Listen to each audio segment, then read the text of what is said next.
God morgon Sverige! Välkomna till ett nytt avsnitt av Lyssna på vanlig svenska. Det är måndag och två saker är annorlunda jämfört med de andra gångerna jag har spelat in den här vloggen. Kan ni gissa? Två saker som är annorlunda, ganska många saker som är samma. Okej. Första negativa saken är att, eller okej, jag måste ta den positiva saken först, okej? Den positiva saken är att jag har köpt en ny telefon. Woohoo! Har det blivit bättre med ljuset? Tveksamt, eller hur? Jag har billampan, den ena billampan tänd här. Ni får 3 sekunder på er och gissa vilken mobil tror ni att jag har köpt? Samsung eller iPhone? Och vilken telefonmodell? Skriv vad ni tror i kommentatorsfältet. 1, 2, 3. Jo, jag köpte en iPhone 16 Pro som då har bättre kamera, tar bättre bilder och så. Men när jag filmar i bilen, då använder jag ju frontkameran, alltså kameran som är framme, den man tar selfiebilder med, eller hur? Så denna, jag ser mig själv när jag pratar. Jag ser att tiden tickar på, att jag spelar in. Okej, jag borde kanske vända på telefonen och testa om det blir mycket bättre eller om det är stor skillnad, men vi testar så här idag. Jag har den tänd, jag tänker att det är lite bättre, men tyvärr en annan sak som är sämre, och det har ni säkert redan märkt vad det är ljudet. För jag köpte innan en sån här en mikrofon där som jag alltid har här. Och den var mycket bättre. Den tog inte upp så mycket ljud från bilen. Det var mer min röst. Och det blev mycket bättre. Tyvärr så passar inte uttaget nu till min nya telefon. Så jag måste antingen får jag köpa en ny mikrofon, eller så får jag testa och köpa någon adapter. Alltså en adapter är ju sån som ändrar ett uttag till ett annat. Men jag vet inte om det finns. Och jag hoppas att ljudet är tillräckligt bra för att ni ska höra vad jag säger. Och det tror jag faktiskt att det är ganska bra. Fram tills nu att jag ska köra ut på motorvägen. Ni som känner mig bra, ni vet att jag har en Nissan Qashqai 2018 års modell. Jag brukar kalla den min lilla konservburk. En konservburk, det är ju en sån man har, är det en burk som man öppnar med en konservöppnare. När man knackar på den så hörs den som att den är ihålig. Det är lite så jag känner med min bil.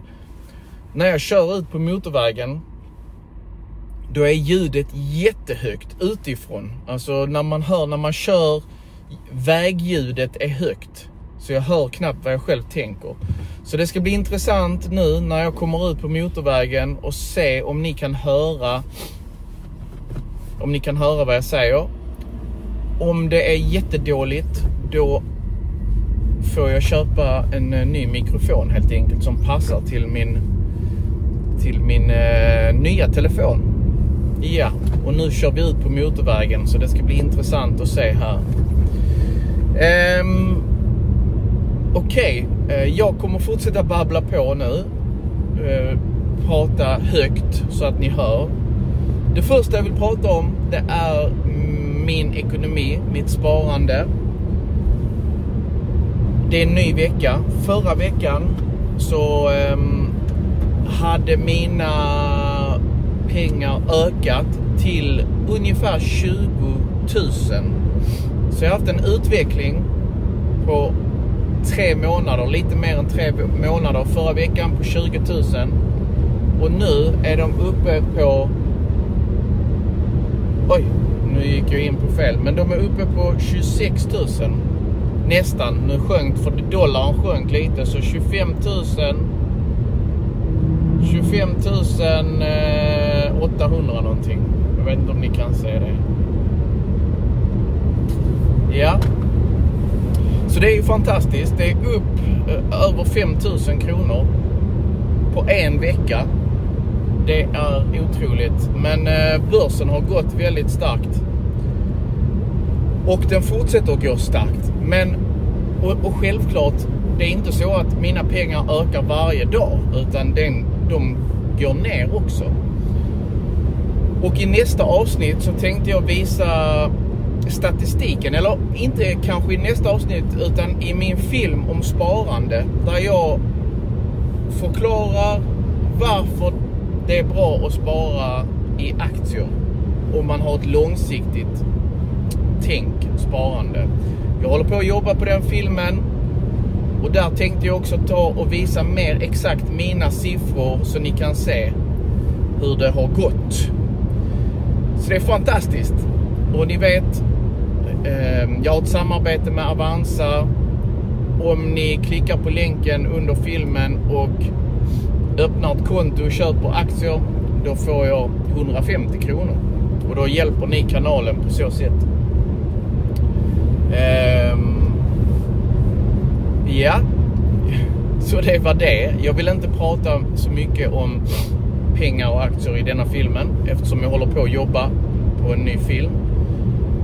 Men det jag tänkte prata om då, det är ju dels min nya telefon, iPhone 16 Pro, som jag köpte förra veckan och som jag är nöjd med. Jag är nöjd med den telefonen.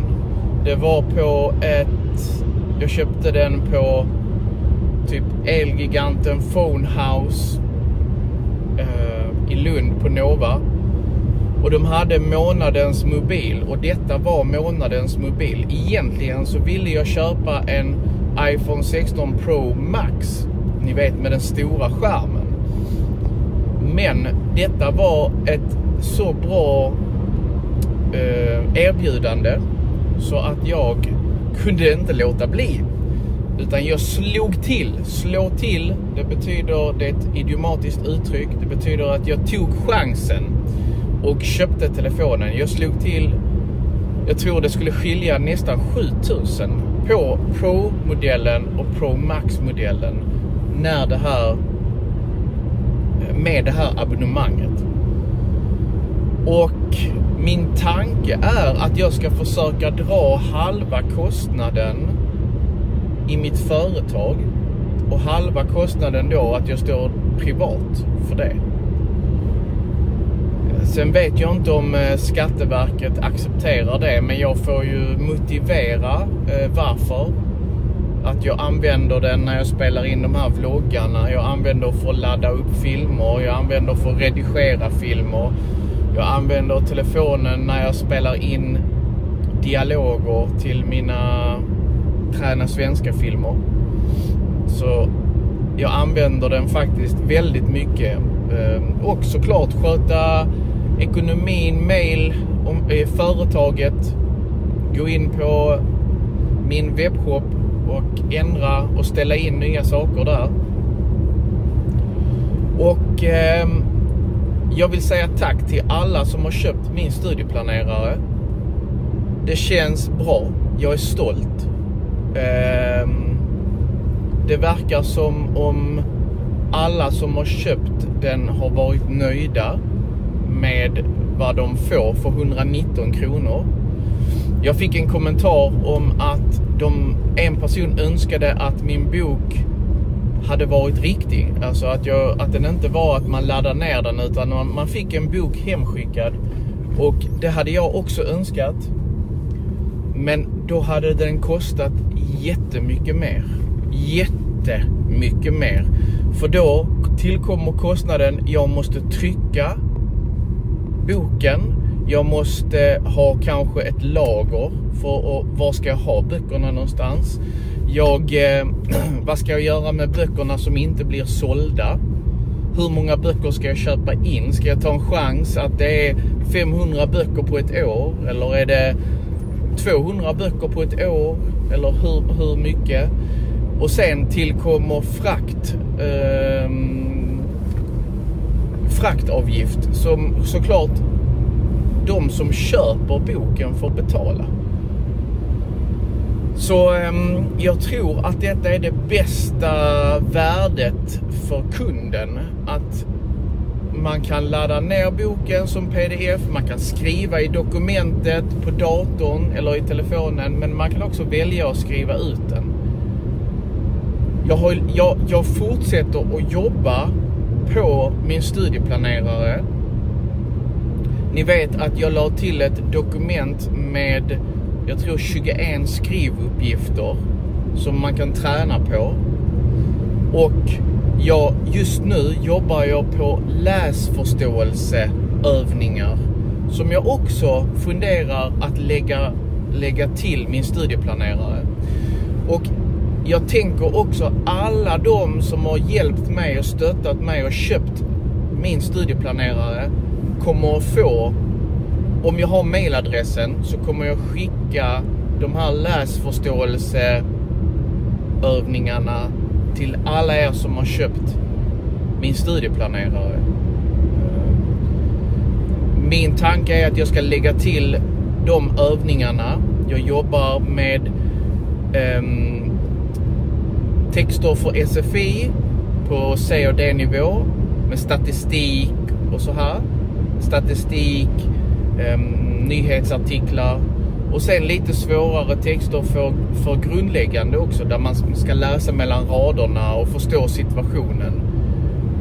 Så jag hoppas att detta är ett paket där man får min studieplanerare med alla resurser, minigrammatik, grammatikövningar, planeringssidor, studieteknik och sen då att man får textmallarna till 8 av de viktigaste texterna och att man får skrivuppgifterna plus läsförståelseövningar. Men jag tänker på att jag behöver nog höja priset kanske då till en 159 eller 169 kronor när jag är klar med läsförståelseövningarna också. Skriv gärna och kommentera vad ni tycker om den idén att lägga till texter för SFI-nivå och grundnivå med frågor och facit så att ni kan läsa, svara, träna och sen rätta era frågor själv.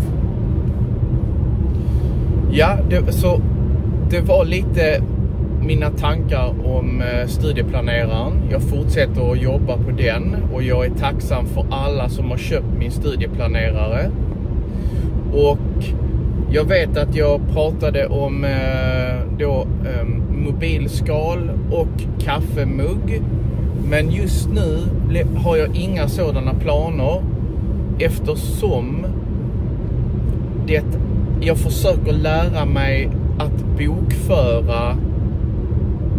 Ja, alltså om jag måste bokföra studieplanerare, kaffekoppar, mobilskal och de har olika momssatser, då blir det svårt och det är lätt att göra fel i redovisningen. Så just nu fokuserar jag på studieplanerare. Ja, så jag är inte framme vid jobbet än. Så vad mer kan jag berätta vad som har hänt? Det har varit en ganska lugn helg för vår del. I lördags så var Hailey och Emma på simskola och jag var hemma med Livli. Och sen när de kom hem då åkte vi och tittade på en handbollsmatch. Och det är våra kompisar Tobias och Petra. De har barn också. Och den äldsta dottern där, Olivia, hon är 14 år och hon spelar handboll i Lugi. Och det är ett handbollslag i Lund. Så då åkte vi och tittade med alla barnen på hennes match. Och sen åkte vi hem till Tobias och Petra och bakade lussekatter. Barnen bakade. Och ja, vi åt lite mat, drack lite glögg, pratade. Och sen åkte vi hem klockan 9. Och klockan 9 är ganska sent för oss. Eftersom barnen brukar lägga sig 7:30 och vi brukar lägga oss 9:30 kanske. Ja, och sen igår, då var det söndag och jag kände mig väldigt trött igår. Så Emma och barnen och mormor åkte till Ikea och Vellingeblomman med mormor då. Och jag stannade hemma och städade lägenheten. Och sen så passade jag på att sova också. För jag hade sovit jättedåligt under natten. Jag hade tagit hand om Livli. Och hon ville inte sova så mycket på natten. Så att jag var helt slut. Och sen igår kväll då när de kom hem så var det framförallt Emma som organiserade i Haleys rum och kastade en massa gamla leksaker som Haley inte leker med. Och vi bor ju väldigt litet, vi har ont om plats. Ont om betyder att man har lite. Vi har ont om plats och Haley har många leksaker. Så vi var tvungna att slänga några, men kanske att vi ska sälja några, eller att också såklart Livli kan få leka med några av dem så vi sparar dem ute i förrådet. Vi har ju ett förråd ute i vår lilla trädgård. Det är ett litet förråd och det förrådet är fullt. Alltså vi kommer inte in i förrådet. Om man ska komma in, då måste man lyfta ut en massa saker för att komma in i förrådet. Så vi har maxat. Vi får inte plats med mer saker nu. Så vad betyder det? Jo, det betyder att vi kan nog inte köpa fler saker. Men det är nog någonting som Emma inte håller med mig om. Så, mina vänner, då svänger jag in här på jobbet och tackar er för att ni har stått ut med mitt babblande i 18 minuter. Och med det sagt så önskar jag en trevlig vecka. Hej!